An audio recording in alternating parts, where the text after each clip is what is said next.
How's it going, guys? Vaibhav here from GN Tech, and welcome to a camera comparison between the Oppo Reno2 and the OnePlus 7T. So I'm recording this at 1080p resolution on both of these smartphones from the front-facing cameras, and this gives you a good idea of how these phones would compare with the front-facing cameras. Also, you can judge dynamic range, the clarity of video, the stabilization, as well as the audio that both of these smartphones are picking up to give you guys an overall idea of whether or not these phones would be suitable for vlogging or not.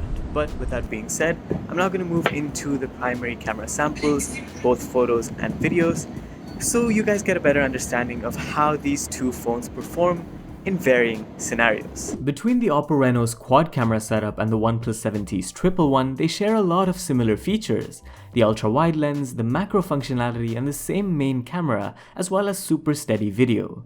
Flipping over, again, both offer 16 megapixel sensors, but the one on the Reno2 is on that shark fin hinge. So let's start with this first sample. The OnePlus has warmer colors, but the Oppo Reno2 to me seems like the sharper image overall, and I thought in this case we could test the ultra-wide cameras. Looking at the sky, there's a bit more grain to it on the Reno2, and in this case the OnePlus 7T's image looks a bit sharper to me. Next up, to test out dynamic range, here's a side-by-side of a really challenging scenario. The sun is right up against both cameras, and with color differences aside, both phones are actually doing very good. Just for me, I prefer the look of the Oppo Reno2 because of the more realistic green tones in comparison to the 7T's image. Near that same tree, I also got a chance to test out both phones' macro modes. Just so you understand the difference it makes, this was taken on the normal modes on both phones, and each one struggled. But you can see that the difference macro mode makes is crazy. In comparison, the OnePlus 7T is much more impressive with detail, and in this case it just really blows my mind. It's nice to see though that both phones were able to maintain the natural greens and blues in the background well. But one area I feel the Oppo Reno2 has a problem with is when taking close-ups. So here the 7T does a great job of locking onto the flower and bringing out the detail in it, but the Reno2 struggles even when tapping to adjust focus. And I think this can get annoying in real-world usage. While I was at it, I also tested out zoom on both phones. The 7T does come with 2 times optical zoom, but there's no mention of such on the Oppo. But when zooming in 2 times, the results stayed impressive from both smartphones, and you can hardly tell the difference. At 3 times zoom, it seems to me that the Oppo retains more detail, which could be due to its hybrid zoom technology. Results seem more evenly matched at 5 times zoom, but at 10 times zoom, it is the OnePlus that has the better quality image by far. Moving on to portrait photos, this one lets you observe one key difference. The Reno2, because it doesn't have an optical lens, is stuck with one angle of coverage, and while the photo taken is good, it does struggle with edge detection at the tips of the plant. In Oppo's defense, even the OnePlus struggles with background blur through the plant, and in its wide mode it also has a few problems with blurring out the tips of the plant and exposure, which I think the Oppo does really well. Flipping around to selfies, the vibrancy and colors look more enhanced from the Oppo, and this is due to its beautification. To some, that might be good, and I can understand that the colors look washed out in comparison to the 7T, which goes for the more natural look with better dynamic range. Switching to portrait mode, the effect is drastic on the Reno2, blowing out all of the background, in comparison to the 7T, which retains it pretty well.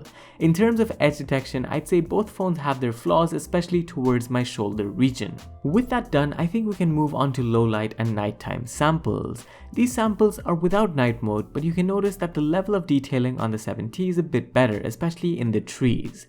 Each phone's night mode though changes that, and here I do like the colors that are being produced on the Reno2. We'll take this next sample where the mood of the scene is better captured on the 7T, given the surrounding lights in the area, but again with night mode, the enhancement just makes the picture look a bit over-processed, and in comparison the Reno2's night mode is spot on. The situation gives me a good chance to test the ultra-wide-angle lenses on both phones, and quite clearly the Reno2 is better. Even when using night mode with the ultra-wide lens shows how much of a better job the Reno2 can do. There's a similar pattern with nighttime shots, to be honest, and here too, once again, night mode enabled, the processing on the 7T just seems drastic, whereas on the Reno2, it's just right, and I actually am pretty impressed by it. For nighttime selfies, you'd want to use the 7T though, because of the sharpness retained in the photo and for the more natural look. And unlike during the day, at night when using portrait mode, the Reno 2 actually retains the background. However, I still do feel the 7T is better for selfies at night overall. That's photos out of the way, but what about video? These are 1080p samples from both, and there seems to be a higher quality from the 7T. The 7T also has this wobble effect when taking video compared to the Reno 2's jerkier motion to video. With the ultra-wide-angle lens, the Reno 2 seems to have sharper looking footage, and not just that, the footage is a lot more stable compared to the 7T.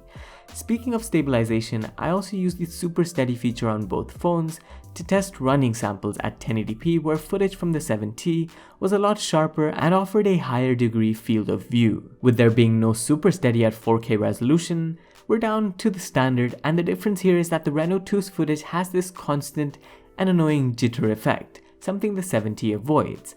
However, when you're running, the Reno 2 does a good job of smoothing out a lot of the movement at the expense of some serious motion blur.